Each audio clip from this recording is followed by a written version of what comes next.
In today's high pressure world, everyone deals with unwanted pressures and stress. But for men, the stigmas and the barriers to asking for help, they're still way too common. By delving into these barriers with an open and honest conversation, we can understand why so many men hesitate to seek mental health care. And doing this not only informs us of the facts, but it builds a foundation for addressing the issues, both in a constructive and an empathetic manner. And we can do it without having to degrade or diminish the masculine side of men. Because that way of thinking, it's small-minded and it's become way too common in society, even in the world of psychology, and at times within the mental health care system itself. So today we're going to tear down some walls and we're going to find some answers. So join us on today's Life Design podcast for our Mental Health Mondays episode. If you haven't already done so, please subscribe now so you can join us on every episode. We truly appreciate it. And be sure to engage in the comments section of your favorite platform for your chance to be invited as a guest on one of our episodes. Welcome back to the Life Design Podcast. I'm your host, Michael Borland, or AKA Coach Michael. Today's topic of mental health for men, it's going to call out the good and the bad from all sides of the spectrum. And though this conversation is starting to gain more attention, not all the ground that's being gained is beneficial for men, which means it's not beneficial for anyone. So let me start with two very clear statements. Number one is that, as you all know, I'm a very strong proponent of mental health and the mental health industry as a whole, and especially the amazing work that's being done by literally tens of thousands of the people that are involved in the industry. But that's not going to stop me from calling out this increasing deterioration of some of the good work that could be done, if not for this increasing indoctrination of certain extremes. The second thing I wanted to share is we've got a ton of information to talk about. So I'll let you know right up front. This is going to be a longer episode. I will let you know halfway through, out of courtesy to you. If you only have 20 minutes or so, I'll let you know when we're halfway through. And if you need to split it up, go for it. But please stay involved in this conversation. If you need to split it, listen to both halves. But otherwise, we're going to get through all of it today. To start us off, I want to be clear, having stepped into the world of mental health for help myself, I can tell you that far too many people, not just in the industry, but society as a whole, far too many people have lost sight of the balance that's needed to actually align with what traditional masculinity actually represents. Okay, we hear all this talk these days about toxic masculinity. Let me say that more clearly, toxic masculinity. And we're going to dig into that. But because of the lines having become so distorted over the last few years, we're going to dig deep into these, and we're going to compare more than a dozen of the traditional traits that have gone way off track. And that actually leads me to the first area that has swung so far to the outer edges that it's often unrecognizable anymore.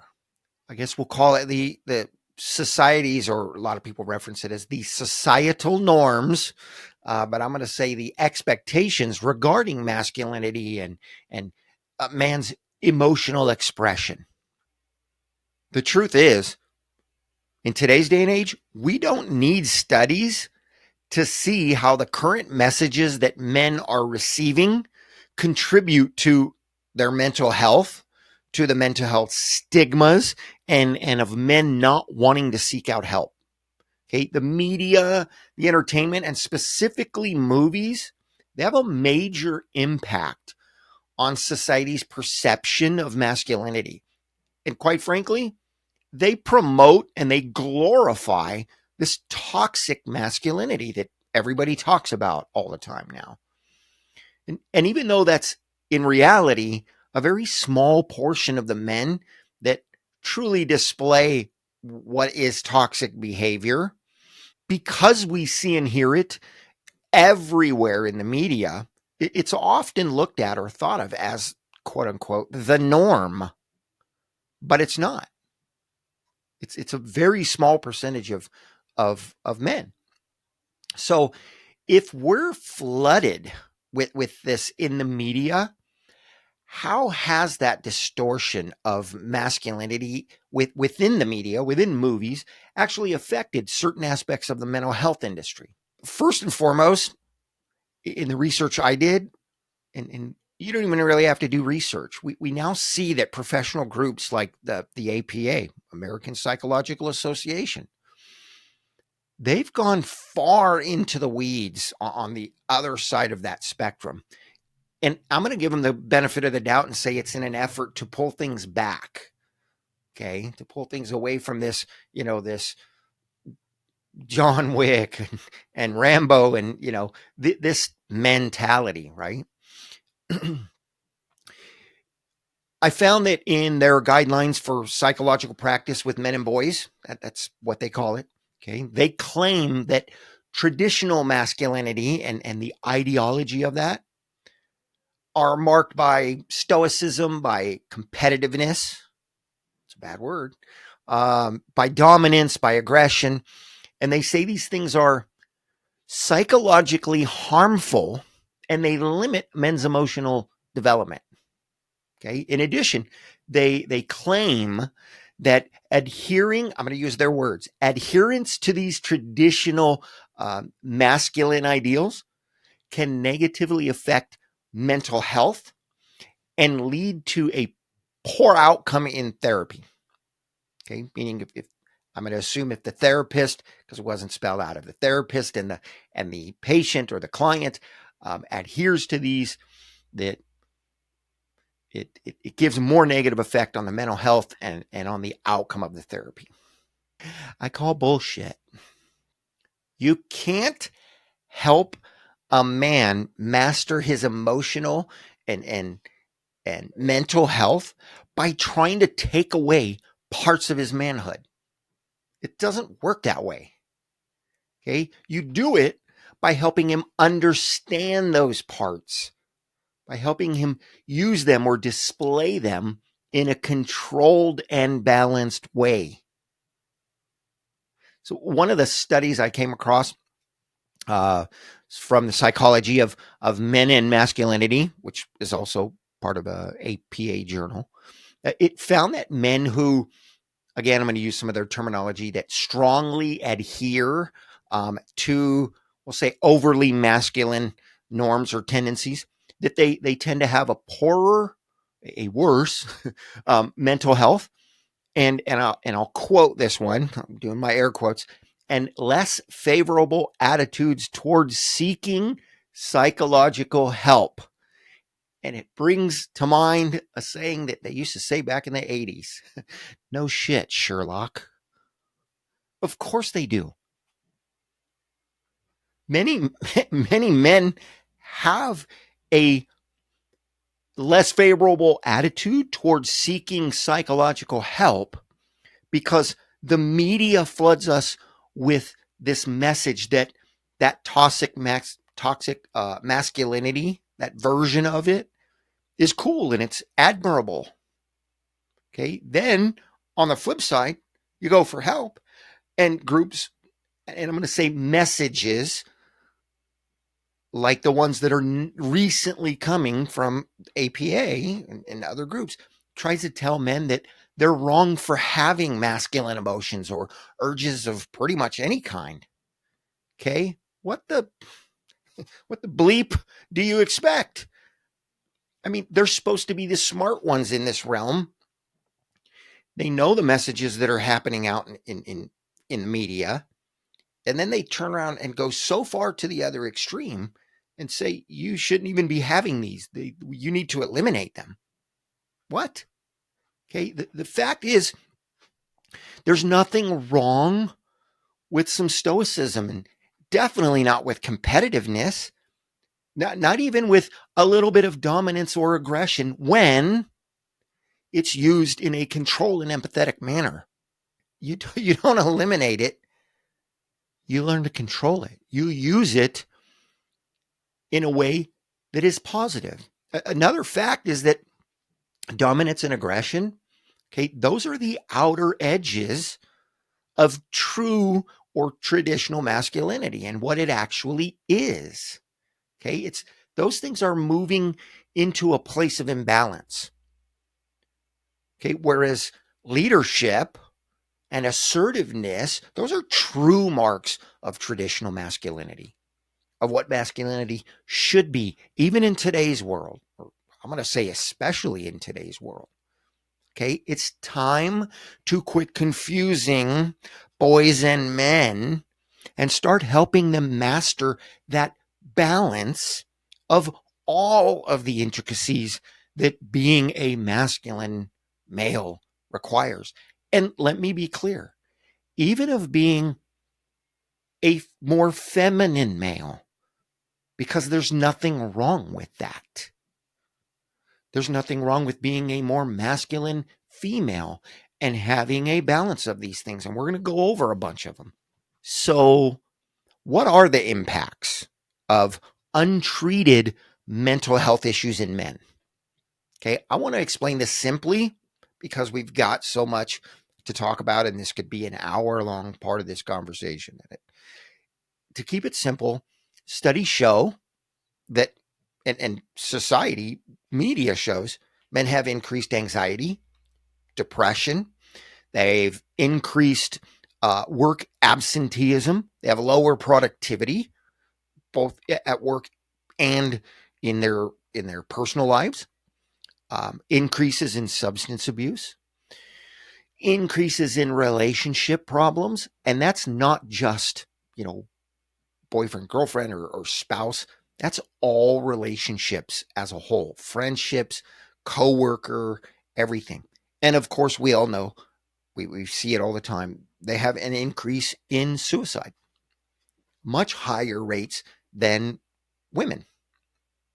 With all of the mixed messages, okay, and the imbalanced perspectives on what masculinity is supposed to be, and what that actually means in relation to being a high quality male. It's no secret, it's no surprise that men are less likely than women to seek help for any kind of mental health, even though the messages are out there that it's okay to do so. And I'm going to be honest, I'm going to be vulnerable here. It literally hurts my heart to know that so many men feel like they have nowhere to turn. Again, they see these messages in the media and they recognize, most men recognize, that's not true masculinity. That's not traditional and true masculinity.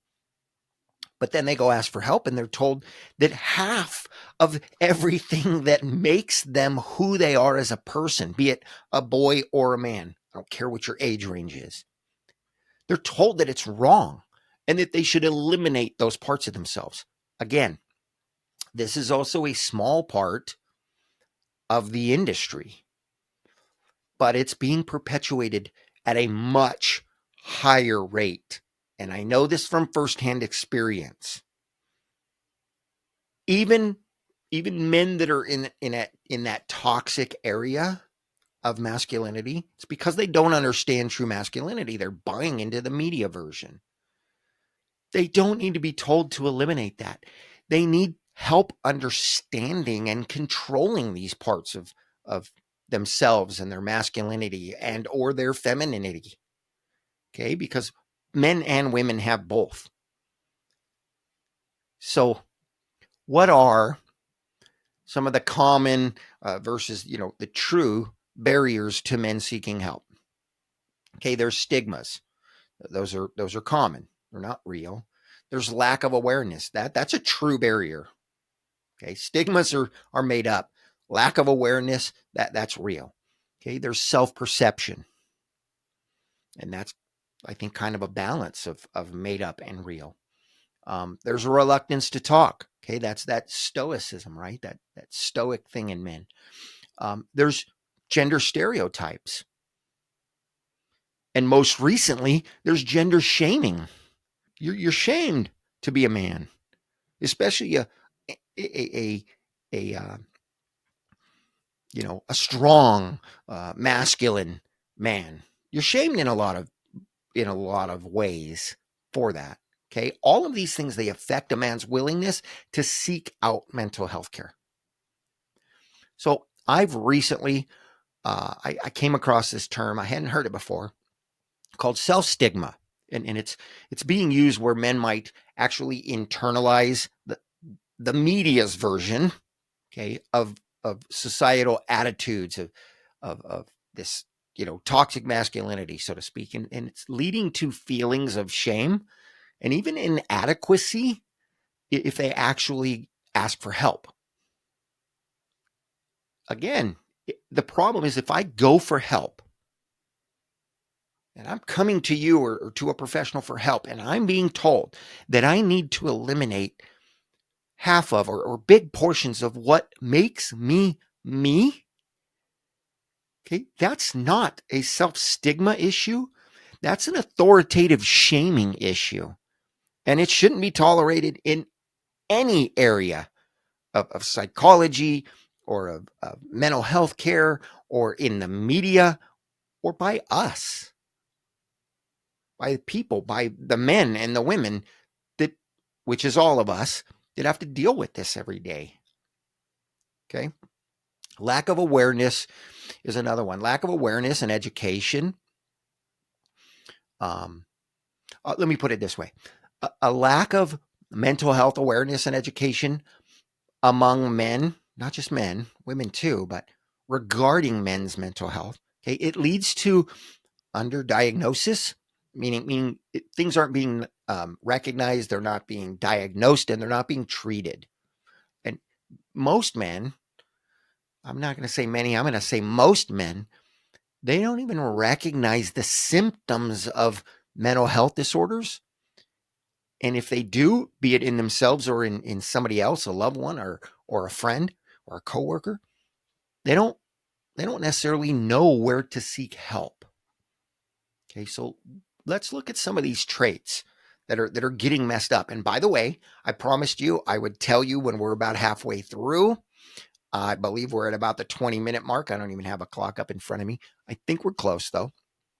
I do know we're about halfway through because as I thought about this on paper, doing the comparisons was the halfway point. So if you need to split the two up because you're done with your drive or something, please come back to this part comparing the traits about 20 minutes in.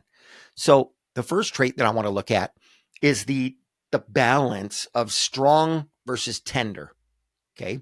These are traits that both men and women need, by the way, but we're talking specific regarding men.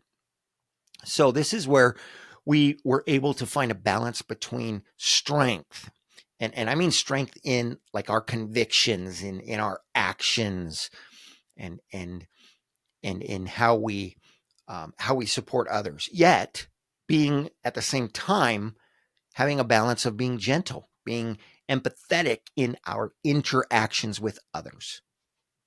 Okay, that's gotten skewed. Some people are trying to say get away from this being strong and having this strength and just be tender all the time. Doesn't make any sense. It's ridiculous. Okay, another one is the balance between being firm and being compassionate. Right? We want to be able to have firmness in our decision making and in setting boundaries.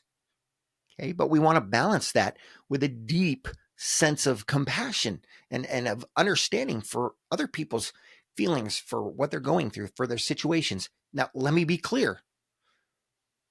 We hear this saying, and I apologize in advance for using it. Feelings aren't facts on either side of the spectrum. Okay, but we want to have compassion to what people are feeling. That doesn't mean we have to give in to their feelings. It doesn't mean we have to change our beliefs and our values based on someone else's feelings. But we can recognize them and we can empathize, not sympathize. We can empathize with them in that situation. Okay. Not only is there nothing wrong with that, that's a good thing for everyone. Okay. The next one, competitive versus cooperative. I got to tell you, I'm going to be honest. I want to slap people who say to get rid of competitiveness. That is ridiculous. I can't even comprehend that. Okay.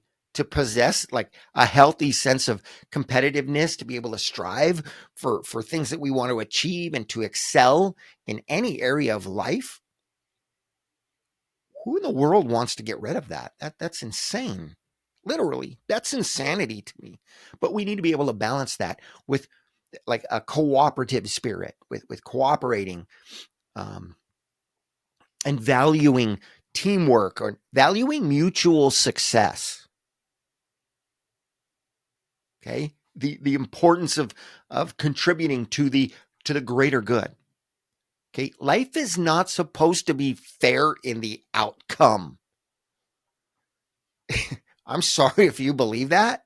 If you've bought into that, if you've been brainwashed into that, life is not supposed to be fair in the outcome, but it's supposed to let you play in the game.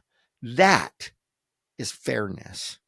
That is competitiveness and compassion, or cooperativeness in a balance. I played sports as a kid. Did it kind of suck when we lost? Yeah, sure it did. Should everybody get a trophy for playing the game? Yeah. Should the winner's trophy be bigger, better, and nicer? Yes. Knock it off with this whole everybody gets the same ribbon or the same trophy. No. Give us something to strive for. It's ridiculous. Okay? This is where the next one comes in. Confidence and humility. Be able to be confident and humble in a balance. Okay. We want to carry a sense of confidence within us, in our abilities, in our worth, but it doesn't have to be connected to being number one all the time. We want to remain humble. We want to be open to learning and learning from others, not from everyone. Well, yes, actually from everyone, but doesn't mean we take on their beliefs or their ways. We learn from them. Okay. Honestly, we learn more from losing than we do from winning. But we also need to have that confidence. We also need to have that humility that it's okay to play the game and to lose sometimes. We don't want to lose in life at a repetition, in repetition. And that's going back up the list to, competitiveness and cooperation, where the people that have the abilities, the capabilities, the skills, the confidence, the drive to win much more often, where we can learn from them, and we can, and they, those of us in those positions, and I say us because I'm blessed in a way that I have a lot of those qualities. I've spent decades working on them. Okay, matter of fact, when I was a kid, I'll share this personal story real quick. When I was a kid, almost everything I did came easy to me. Almost everything. Riding a skateboard and playing a guitar were the only two things I struggled with as a kid. Truly, truly struggled with. Everything else I did, from martial arts to working on cars with my dad to sports, any sport, it all came easy to me. I didn't learn a lot of lessons about what it is to struggle, but I had compassion for the kids who did. And I used to spend a lot of my time and energy trying to raise them up. Or I was always the captain on the kickball team, almost always. And I'd pick a lot of the worst people, and I'd coach them. I'd help them on how to get better. I'd talk to the guys on the other team and say, cut them some slack. It's a dang game. Like, let the ball go past you. Let them get a home run, once in a while. That's the difference. But I wasn't about losing the game. I wanted to win every game. I also wanted the people who didn't win the games very often on my team. I wanted to rotate that so everybody got a chance to win. So, confidence and humility at the same time. Resilience and vulnerability. It's another one. We want to be able to show resilience in the face of adversity, in the losses, but also a truly masculine man or person, that part of them isn't afraid to express vulnerability and to seek out help when needed. I just did. I just shared something that was a little bit vulnerable from my past. And it still plays out today. I'm very competitive. I'm also very compassionate in most situations. Actually, I don't want to say in every, but we're going to get to a couple more things that play into that. And let's independent versus collaborative. Okay. We want to value our independence. We want to value other people's independence and our self-reliance. Okay. Yeah. But we also want to appreciate the importance of teamwork and collaboration. Valuing independence, and that comes into that stoicism, that stoic thing.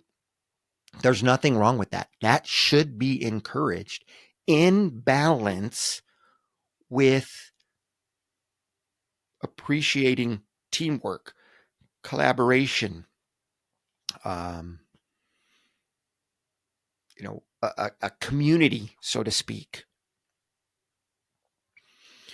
You got to have both. That is true masculinity. Assertiveness and patience. Okay. We can be assertive in expressing our needs and our opinions. We should be assertive in expressing our needs and our opinions. But we should also be practicing patience and listening to the needs and the perspectives and the opinions of others. We should be able to have that conversation without raising our voices, even in passionate conversations. If our voice goes up because we're passionate, that's one thing. That's okay. If our voice goes up because we're screaming and trying to not just dominate the other person, but to literally overtake them, to shut them down, that's wrong. Okay? I am guilty of that sometimes. If they're so far out that they can't have that conversation, I am challenged not to shut them down. Now, if they can just have a conversation with me with completely opposing perspectives, opinions, beliefs, but we can actually talk about it with some sense of humility, so to speak, or of compassion towards each other, even at the slightest levels, then that's the conversation I want to have, because I'm going to learn, I'm going to grow from it. But if you're trying to shut me down, and you're not even willing to listen to my side, my perspectives, why? What are you afraid of? Okay, then I'm going to be the one shutting you down. So, what was another one? Was discipline and flexibility, I guess, go together. We want to demonstrate a discipline in our goals and our habits in our path, but we need to remain flexible and adaptable so that we can change as circumstances require, and as we acquire new ideas or new understandings. Okay, we need to have that discipline, but also that flexibility, in a balance. Being courageous, having courage, but also having caution. Right?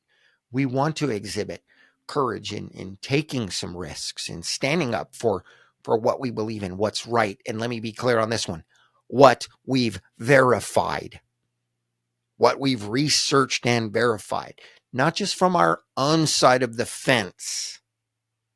Again, going back, playing off of the last last couple, being able to have that conversation and hear opposing opinions without shutting them down or shutting them out, and asking ourselves, why do they think that way?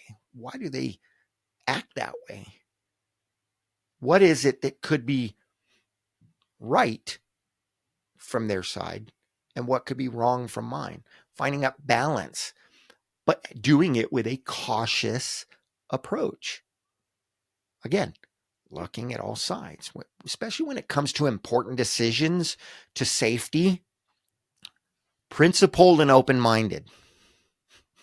Ironic that this comes in now. I honestly had not thought about this until this moment. To stand firm on our core principles and our values. Yet to be open-minded, to be open to new ideas, to different cultures, to different perspectives, to alternative viewpoints. This is a balance of masculinity. These are traits that are part of the traditional masculinity that have fallen out of balance, or that people are seeing them and creating an imbalance in them. And I said this one earlier, leadership. Okay, not oppression, not dictatorship, not all of that. Leadership versus being a supporter, which in my opinion, and quite frankly, it is fact that these two in some ways are one and the same, right? But let me explain how they're different. We need to be capable of leading when it's necessary, okay? And yet also be happy with or find fulfillment in supporting others. Now, as a leader, you do support others. That's the core of leadership. But here's what I mean. In supporting others in their leadership roles or endeavors is something they're trying to move into as a leader, or where they are a leader. Okay, to actually be fulfilled with falling under that leadership. Okay, that is part of being a leader. So there's that balance. Rational versus emotional. Okay, when we can apply true traditional masculinity, applies rational thinking, and logic in problem solving. Okay, but at the same time, valuing and acknowledging mental and emotional intelligence, particularly in the emotional side of things. Okay, again, this is where toxic masculinity tries to push out any of the more feminine emotional. That's what media promotes. And too many people think that is what's common these days. It's common in the media, and it's becoming more common because it's being shoved down our throats. But true traditional masculinity finds a balance in this and recognizes emotional intelligence. In some cases, yes, from a more stoic perspective. But again, men need help. Women need help as well. Boys need help. And men need help balancing the two.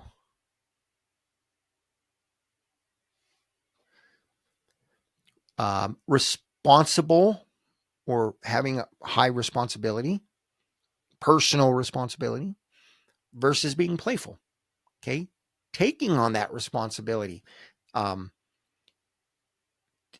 being serious about it in both a personal and professional level, in both spheres of our lives, but also valuing playfulness, being recognizing the importance of relaxation, of humor, of lightheartedness. It's important. It's a balance that true masculinity needs. Decisiveness and reflection. Okay, being able to exhibit a decisiveness when certain actions or decisions are needed. Okay, making clear and informed choices. Let me repeat that. We're going back a couple.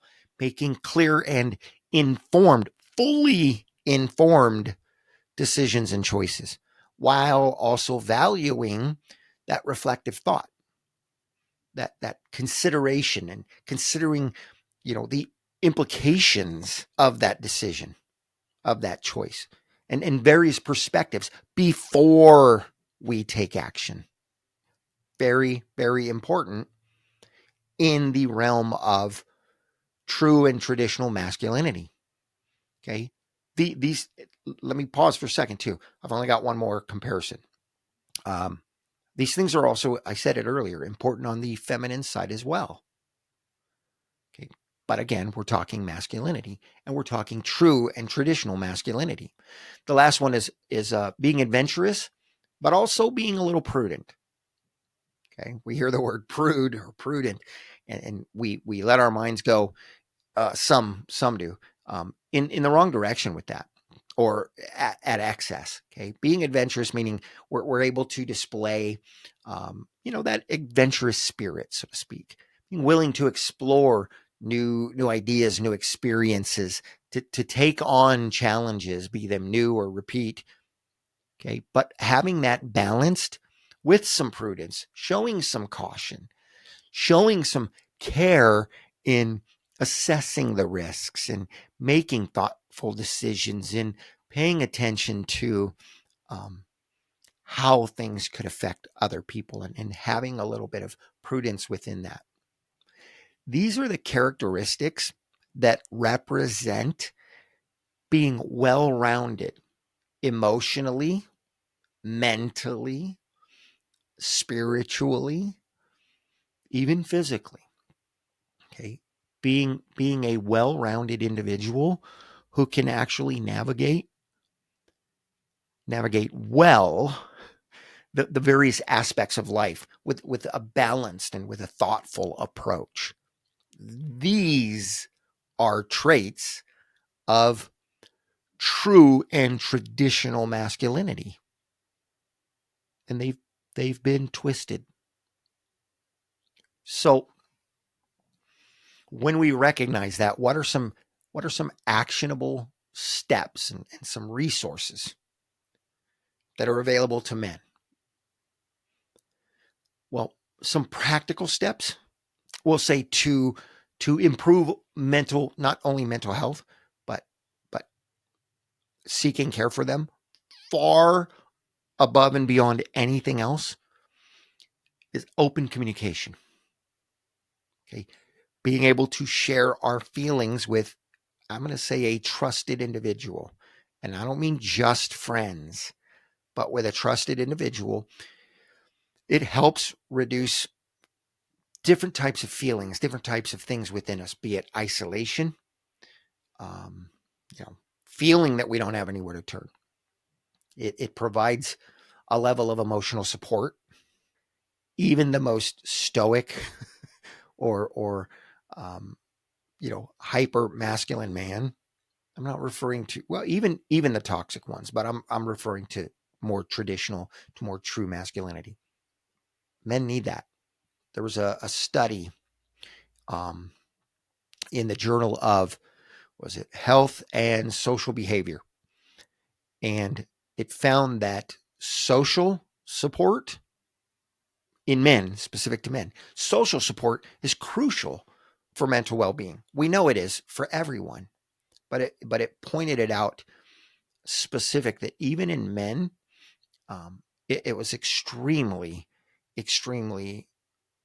crucial. Not just, it's beneficial, but it's truly crucial.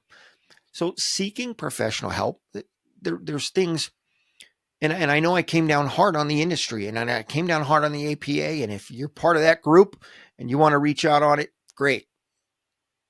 We can have that discussion, and we can have a calm, passionate, and calm discussion on it. But the truth is, therapy, it provides strategies. It can provide strategies for coping with any kind of mental health issue. Okay. It can lead to significant improvements in the quality of our lives. And there was some research that was published in, see if I remember this, in the, I don't know if it's pronounced JAMA, JAMA, psychiatry, that shows that therapy, and specifically cognitive behavioral therapy, uh, um, uh, cognitive CBT. There we go. My brain was drawing a blank there. Um, it's highly effective in treating various mental health disorders. Now, two things I want to point out on that. Let me be clear. Not all therapists are the same. We made that clear. There are some that are promoting these more recent ideas of eliminating masculinity in men. Bad, bad, bad idea. Help boys and men understand and control that balance of what true and traditional masculinity is. Let's quit twisting what traditional masculinity actually meant. Just because certain men and media and all this got it wrong doesn't mean you change the whole thing. It means you build back what it was represented, what it actually represented, and you teach boys and men that. And you teach them that it's okay. They don't have to be on the higher side of masculinity. But just because they prefer the more feminine side doesn't mean that it's not okay for them to still be a man. Sorry. It, there's a balance, and you can lean towards one side or the other. When you go to the extremes, it's a problem. It creates issues, it creates problems, challenges. Okay. The job is not to convince you to eliminate parts of who you are. It's to help you understand those parts and work with them and control them and make them work for you. Okay. I didn't say habits. I said parts of who we are, our traits, all of those things we talked about and compared a few minutes ago. What are some additional things that we can do? That was seeking professional help. I'll digress. Some other things that help, and I'll move quickly. Physical activity. We know this. It reduces depression, anxiety, desires for using chemicals to balance our moods. There's it's just it's just a ridiculously long list of benefits by being more physically active. A healthy lifestyle. Do we really need to go through this? Good sleep, balanced diet, avoiding, excessive alcohol, very much of it at all if you can. No other substances that significantly negatively impact our health. The relationship between lifestyle factors and mental health has been documented so many times.